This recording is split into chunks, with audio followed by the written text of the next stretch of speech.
My name is Alex Florschutz, and my talk today is on how birth affects life. I'm hugely grateful to be here and share things that I've learned over the last 20 years, and hope you enjoy it. Feel free to ask any questions, email me, or go to my online page, and you can see more links, etc. Thank you.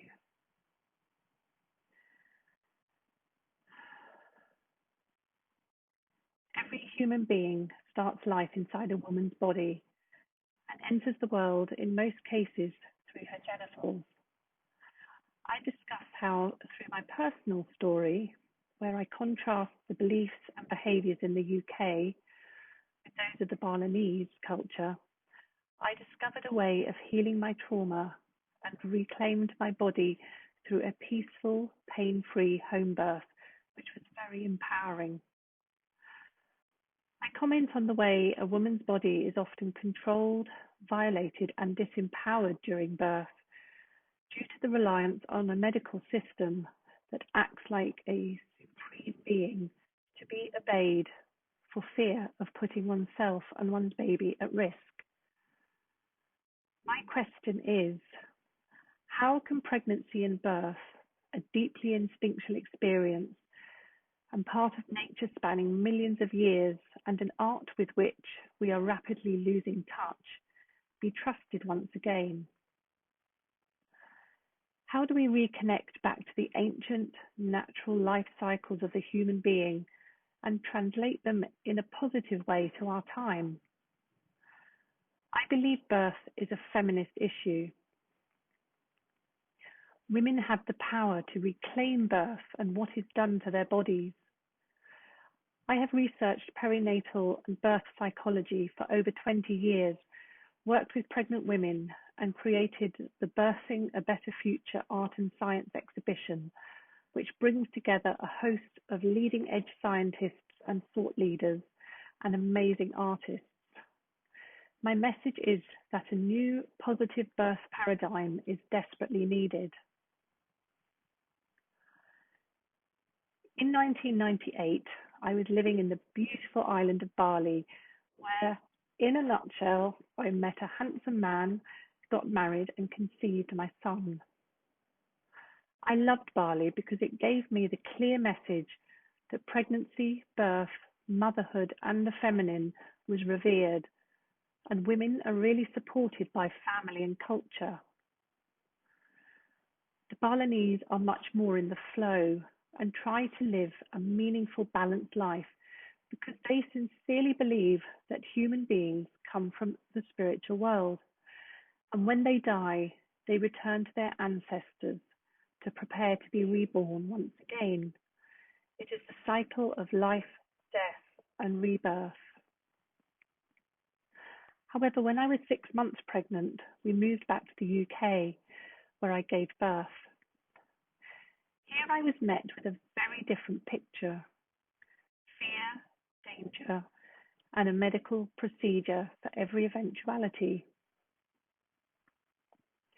We are very lucky to have great medical care in the UK and in other countries when it is needed, because a live baby and mother is paramount. So I'm not undermining the medical system at all.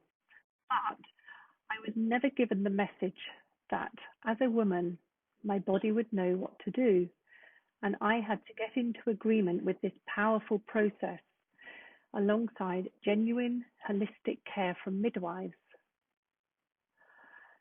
As midwives and obstetricians are still trained in the patriarchal framework, they would not promote women trusting their physiology. The statistics for medical intervention during labour rise every year. It is now around 60% in the UK, which suggests, despite efforts to encourage women and give them choice, we are seeing a very different outcome. So I had to find a solution to this new picture of birth and wondered why in Bali I felt like it would be easy and joyful and a natural experience, and in the UK it felt scary and potentially medical, because my body probably wouldn't know what to do. I had to find another way, so my quest for the truth began, and I only had 3 months to figure it out. I was lucky to attend a conference on birth from a holistic perspective, including leading scientists and thought leaders imparting amazing information. They all gave very positive messages about birth, which I found really helpful. The main message was, get into agreement with the powerful energy of labour and try not to fear it, as this can really help you through the birth. However, this is easier said than done, especially as women in society have inherited the fear-based paradigm, which is medical, painful, and a potential emergency. It starts with the language used by well-meaning midwives or obstetricians who explain the risks and offer all the available tests to see what might be or go wrong with our baby, which instills a very subtle fear and lack of confidence in our body's inherent ability. It encourages one to feel reliant on the professionals and the system. In addition, we are usually exposed to at least one birth horror story from women who carry around their unexpressed trauma. The ultimate legacy is the story of Eve, who would give birth in great pain. It is therefore not surprising that many women automatically wish to opt out of the whole experience. Frederick Leboyer was a French obstetrician and author of his best-known book, Birth Without Violence, which popularized gentle birthing techniques. He said, women suffer in childbirth because they try to fight the process.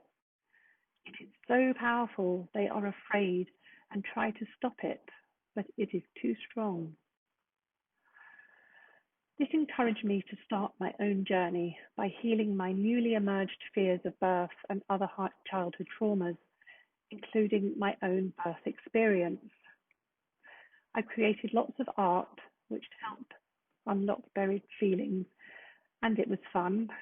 I read many books, explored breathwork therapy by Minnie A. Dansby, who is also part of this summit, especially mastering negative thought patterns and replacing them with positive affirmations. For example, my newly emerged fear about the potential need for a cesarean, I changed to, my body is safe no matter how I may be feeling. My body is safe no matter how I may be feeling. This became my mantra, and I believe this simple saying really made a significant difference. Luckily, this contrasting experience in Bali and the UK was the catalyst for the journey I've been on ever since. I even created a glass sculpture, which you can see on my website, called Life Before Birth, and it illustrates my deep feelings about pregnancy. It's a glass sculpture of my pregnant belly with the scan of my son on it in glass, and it really is a sort of a comment about the sort of the exposedness of pregnancy, that we put pregnant women under a microscope, and we poke and prod and we have scans, and yet something really mystical and mysterious is happening, and we're also we're also very, very fragile, but very robust as well. So it's I can go into it in more detail, but do look on my website if you like. So it is easy to forget that behind the belly of a pregnant woman there is a human being developing, taking shape, creating its identity and uniqueness. The heart starts to beat in the first few weeks after conception. The brain is building its neural pathways, and the cellular memory is storing data while the silent, invisible story forms within us. Creating a harmonious womb environment in pregnancy is desirable to enable the best outcome for the infant. Preparing for the birth is paramount. It is the transition from womb to world, which is a defining rite of passage, not only for the mother, but it is the infant's first experience of life. I think we should treat this process with the sanctity it deserves. During the latter part of my pregnancy, I had time to review my life and how my experiences have shaped me. My first and perhaps most obvious breakthrough was the realization that every human being starts life inside a woman's body. I then discovered that this experience has an impact that stays with us throughout life, creating our first blueprint. We tend to put pregnant women under a microscope, often giving them conflicting or scary messages. My journey revealed something really important. We need to hand the power back to women and encourage them to trust their own intuition and body wisdom to birth and parent their children and to ask for what they want. There is a consensus that what women need during pregnancy and labour is continuity of carer by a known midwife who is kind, gentle, relaxed, and trusts the deeper nature of the birth process.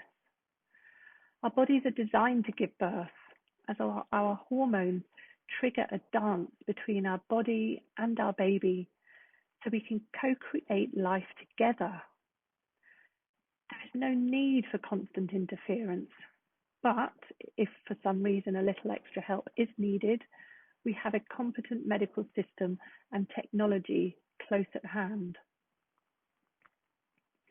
Another revelation was how feelings or past experiences are rarely acknowledged as having an influence on fetal development, birth, or a woman's health and well-being. Birthing with some kind of medical intervention is increasing every year, suggesting something is going on. The psychology of birth is missing. If we think about the messages given to pregnant women, like it is safer to have your baby in hospital, which immediately suggests you can't be trusted to do it without a medical team standing by. Here are all the tests you can have, making you immediately worry about something going wrong. You're getting too old, you're an older mother and therefore higher risk. You're low risk, you're high risk. Risk is risk. It is fear-based.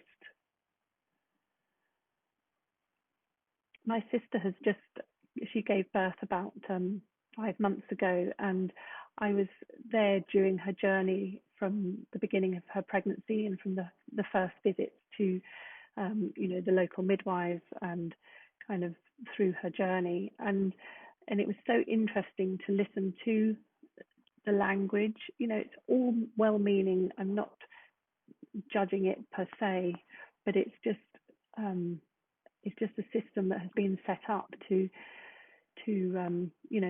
offer you the risk factors. And although that is helpful and it's good to know these things, perhaps there is not a sort of a message for pregnant women that you know what to do, your body knows what to do. It's sort of, it's got it all figured out, and we just have to kind of go with it. And I know things do happen, and nature has her own ideas at times. It's very unique.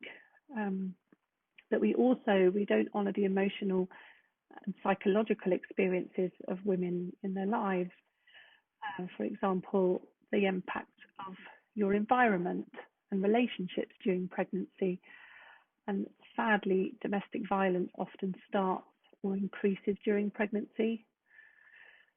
If you've had your previous birth stories, if you've already had a difficult birth, then this might influence your next pregnancy, because you'll that memory will be activated, no doubt, and you'll be more cautious, which is understandable. You may have experienced pregnancy loss. Miscarriage is far higher than we realize, and women carry this experience around with them. This sort of very, very sad, traumatic, sort of invisible experience, and we don't often know unless they tell us. So all of this will certainly have an impact on the emotional well-being, especially in subsequent pregnancies. The journey from conception to motherhood, I think, is the perfect time to start healing these emotional experiences, especially childhood trauma, and continue throughout life. That's always quite helpful.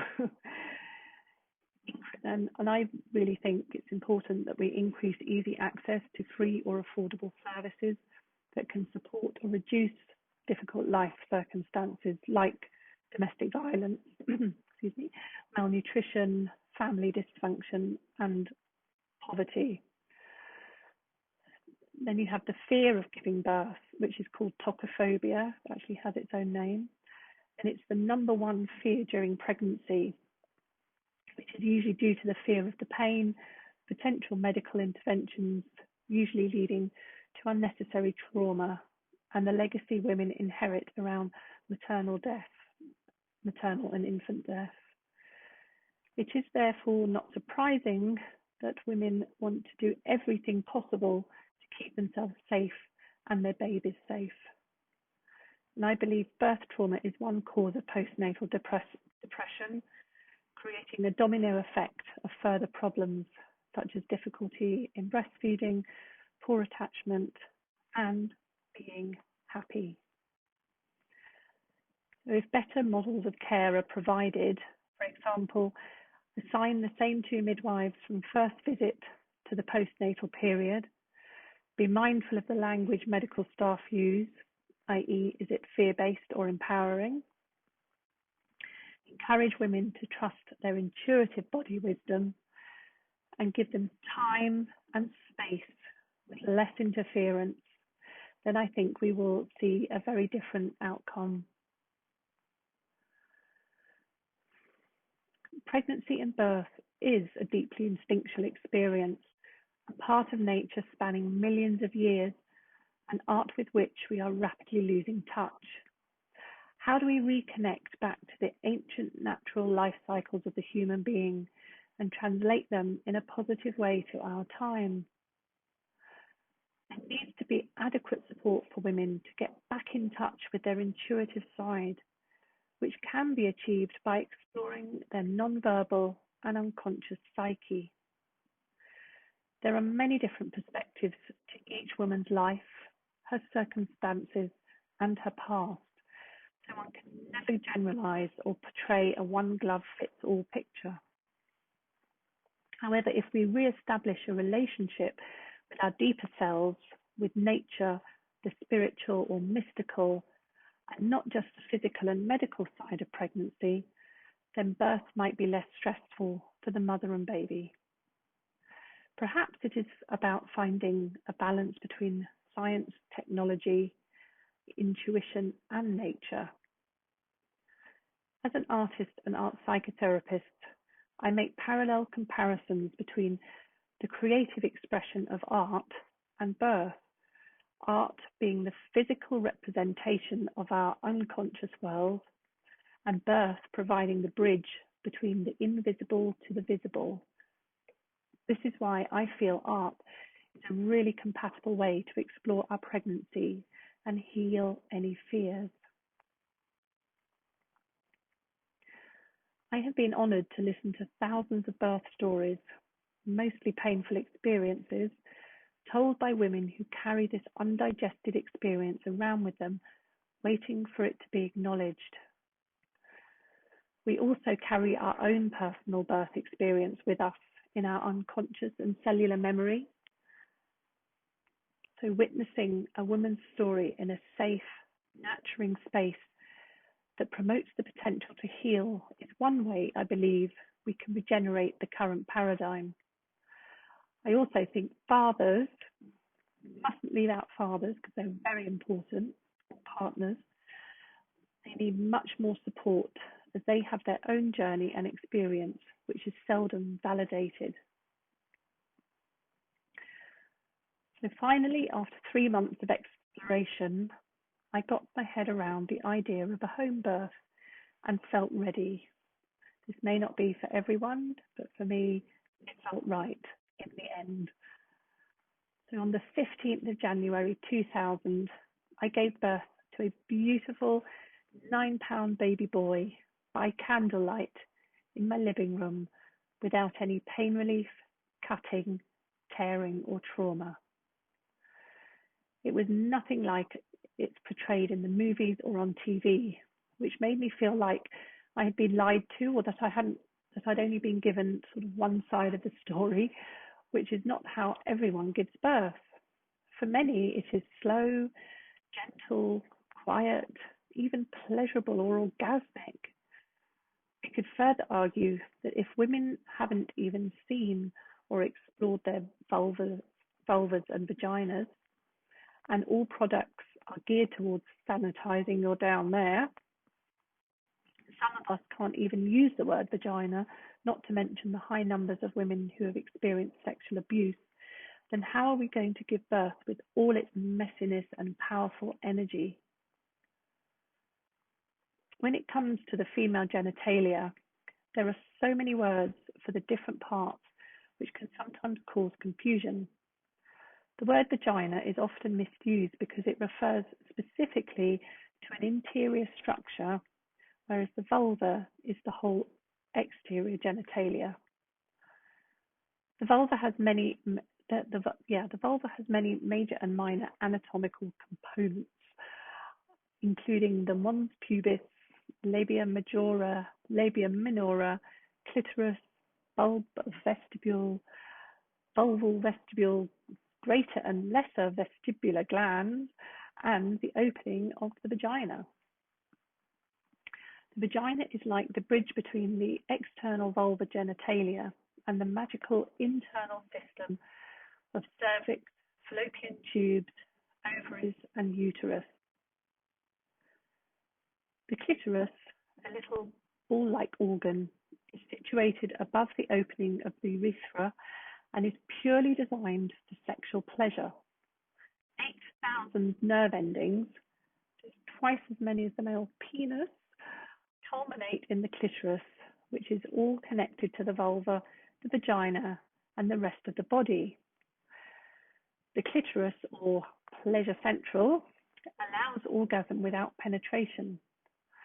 Orgasms release powerful health-giving endorphins, dopamine, the chemicals of well-being, and have often been associated with enhancing a woman's creativity.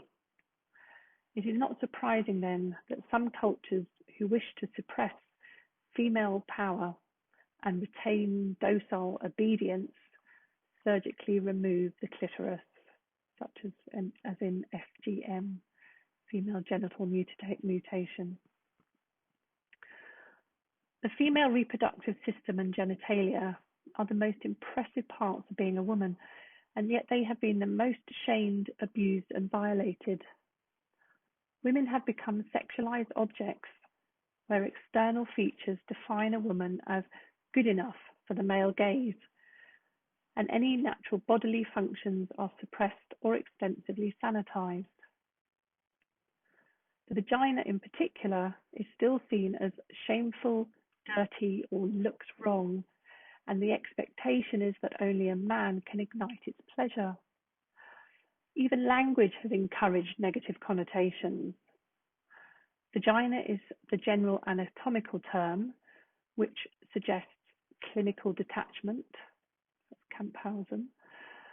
Vulva is a bit vague, and the word cunt, which, like vulva, means female external genital organs, is the most insulting word used today, but has derived from the Greek fertility goddess Kuntus and the Indian nature earth goddess Kunti, unsure amongst other positive derivatives. In the Middle Ages, the word cunt was the everyday factual word used in England instead of vagina or vulva, which was brought over by the Anglo-Saxons. It was also normal during this period for streets to be named after the trade that took place there, and so a red light district became known as Grope Cunt Lane. Gradually, the word became associated with prostitution, and as women and their sexuality as a source of power are feared by men, it is not surprising that cunt became a derogatory expletive. Thankfully, the Sanskrit word Yoni translates as womb, origin, source, and vulva, and is somewhat more appropriate in my opinion, albeit borrowed from an ancient culture. I, however, like to refer to the Yoni as a woman's divine source because it is the gateway to physical pleasure and the creation of new life, which collectively embodies her entire life energy. As women cultivate a positive relationship to their divine source, they discover the power of their intuitive compass as a way to navigate life. I want to raise awareness and show how unique, beautiful, and sacred our divine source is, and release the man-made guilt and shame that has been attached to our most precious anatomical gem for centuries. I think the divine source is a symbol of the feminine spirit, and where a woman holds her natural power. The anatomical genitalia are only the external expression of a complex internal system of pleasure, reproduction, and for the creation of new life. This system embraces the three lower chakras, the root, the sacral, and the solar plexus, and their primary function is sexuality, reproduction, and energy. This is the center of a woman's powerful creative force, which ultimately generates her life energy. If we relate to our sexuality or genitalia with guilt, shame, disgust, or anger, then how is this going to affect our overall self-esteem and the general messy physical earthiness of giving birth? Human beings enter the world in most cases via a woman's genitalia.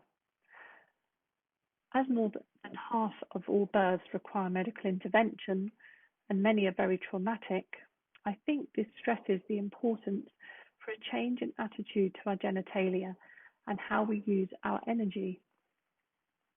I believe birth is another covert way by which the predominantly masculine medical profession, also known as the patriarchy, which can include women, controls, violates, and abuses a woman's body when she gives birth, leaving her feeling powerless. The message is that a woman cannot give birth without the assistance of technology, drugs, or surgery. Birth is the most natural thing in the world and the most powerful rite of passage we as women can experience. But most of us have lost our intuitive inner compass, which allows us to know exactly what to do and when to do it. We need to get into agreement with our body. It is perfect, innocent, beautiful, and life-giving in all its respects, in all its forms. We must take back the baton of self-love and refrain from making pregnancy and birth a total inconvenience. We must also stop pursuing outer physical perfection or to satisfy other people's expectations, our primary goal. Pleasure is our birthright, not our shame. The more we build a relationship with our body and listen to its messages, the easier it will be to self-care, know our deepest desires, love and respect ourselves, and open up to the act of giving birth. Let us reclaim our sacred sexuality before birth. I like to use the stunning lotus flower as a symbol of utter innocence, beauty, sacred sexuality, and openness. If we cultivate the qualities of our inner world, such as imagination, inspiration, and intuition, a co-creative process of mind and heart, which is our divine right and attainable through personal exploration, then I believe women will truly change the world. Women are the birth keepers. We are responsible for bearing the next generation of this planet, with a man's help, of course. The ability to birth is a wonderful aspect of being a woman, if we want to have children, of course. We menstruate to cleanse the womb for potential pregnancies.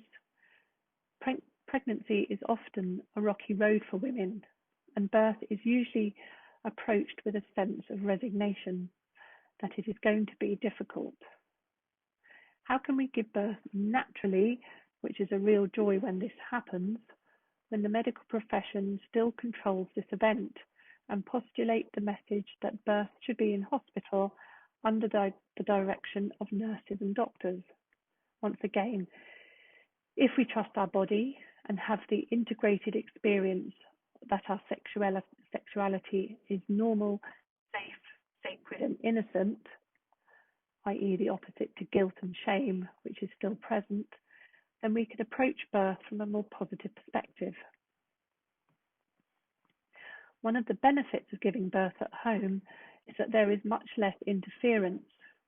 When my son was born, we had instant skin-to-skin contact, and when he woke up, immediately breastfed.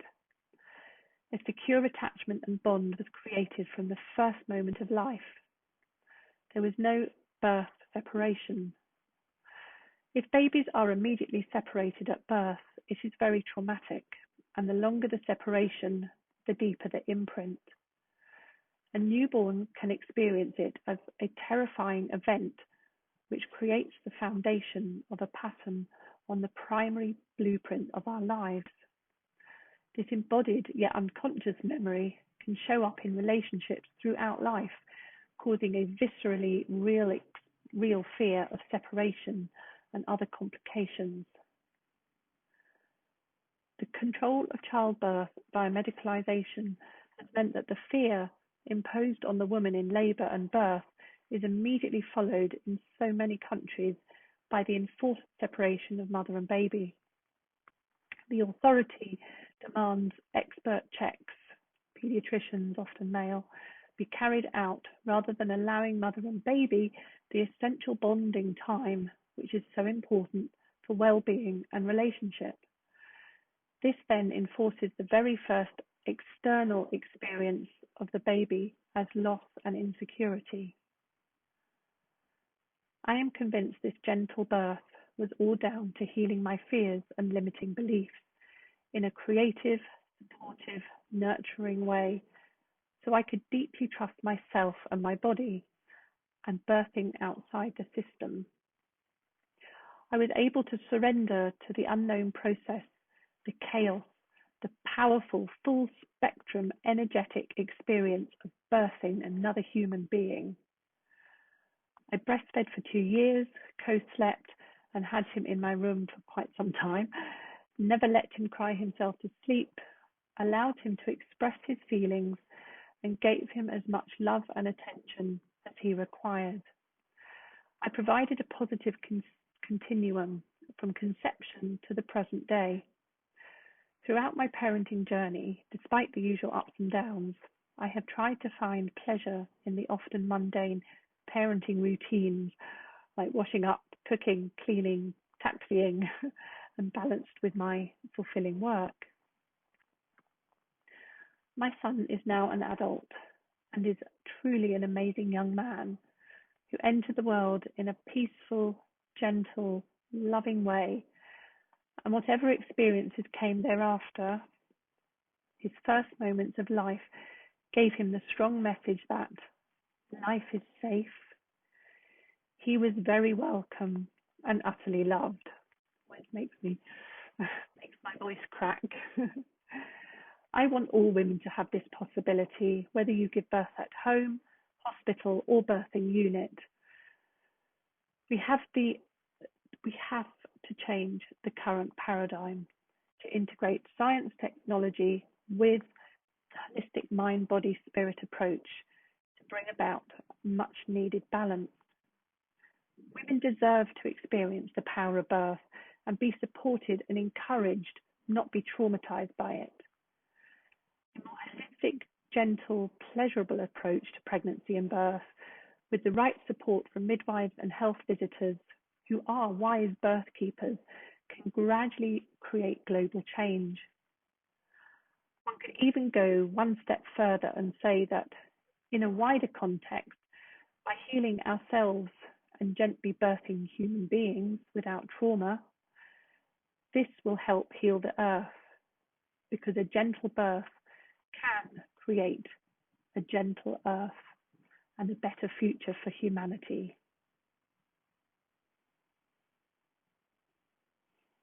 Thank you.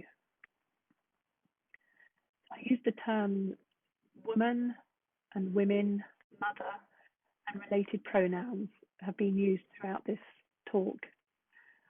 I respectfully make recognition that some people who give birth may identify with another gender term.